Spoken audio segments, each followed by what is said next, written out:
In this short video, I want to talk about a couple of very important distinctions in the history of philosophy, and I would like for you to know these terms and these concepts. First, let's discuss the distinction between a rational or a priori judgment and an empirical or a posteriori one. We will be using the terms rational and a priori synonymously. We will be using the terms empirical and a posteriori synonymously. They mean the same thing. So why the two sets of terms? Well, some philosophers use the terms rational and empirical. Others, like Kant, typically use the Latin phrases a priori or a posteriori. But again, rational, a priori mean the same thing. Empirical, a posteriori mean the same thing. So what is a rational or a priori judgment? Something is rational if it can be known prior to or without sense experience. Consider this statement. A triangle has three sides. Well, it doesn't seem to me that I need any empirical, any sense experience to know that this is true. I can just think about it and know, well, it's a triangle, sure, it has three sides. Well, how about an empirical or a posteriori statement? Well, something is empirical or a posteriori if sense experience is required in order to know it. If I ask, how many teeth does a Bengal tiger have?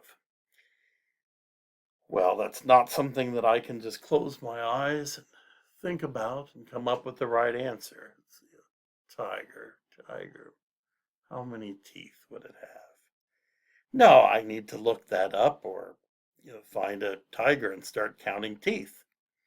If I say a Bengal tiger has 32 teeth, then that's an empirical proposition, an a posteriori statement. Next, let's talk about these two terms, analytic and synthetic. Note, this is a different distinction. You're going to see some parallels, but analytic and synthetic are two different, separate terms here. An analytic judgment is one that is true by definition. It's true simply in virtue of the meanings of the terms.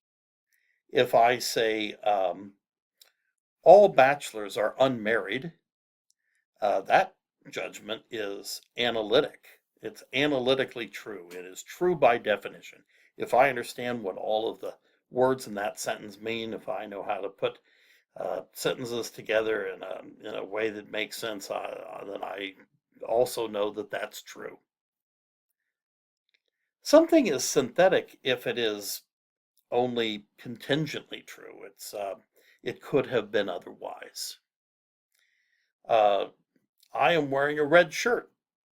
I got an A in French class. These things are true, but only contingently so. I could be wearing a different shirt. I think in my last video I recorded, I was wearing a green shirt. I could still be wearing the green shirt. I could have gotten a different grade in French class or not even taken French. Well, when you look at these two sets, these two distinctions together, there are some obvious parallels. You're going to notice that, well, it sure seems like all rational or a priori judgments are also going to be analytic and vice versa, and that all empirical or a posteriori statements are also going to be synthetic ones and vice versa. In fact, I think a number of philosophers have just assumed that that is true. But Kant, very interestingly, thinks that there are at least a few propositions, true propositions, that are both synthetic and a priori. And that's actually very important to his philosophy. It's important to understand this as a way of justifying the categorical imperative. I mean, how do you know this? You say you look within yourself, but what basis are we saying we know the categorical imperative? Well, Kant believes that this is a synthetic a priori judgment, and there are others too. It says, like, for instance, the fact that human beings have free will. I think that's synthetic and a priori. So let's take a look at this. Again, judgment is synthetic if it's merely contingently true. It could have been otherwise. It's not true by definition. And he thinks, well, that the categorical imperative is synthetic. It's not true by definition. It is a robust piece of knowledge. It is not just a tautology or something that we know by definition. But he also thinks it's a priori. It's something that we can know simply by looking within ourselves. He thinks that in the same way that we can know truths about mathematics and logic simply by reason alone, in the same way we can know the categorical imperative. It is synthetic and yet a priori.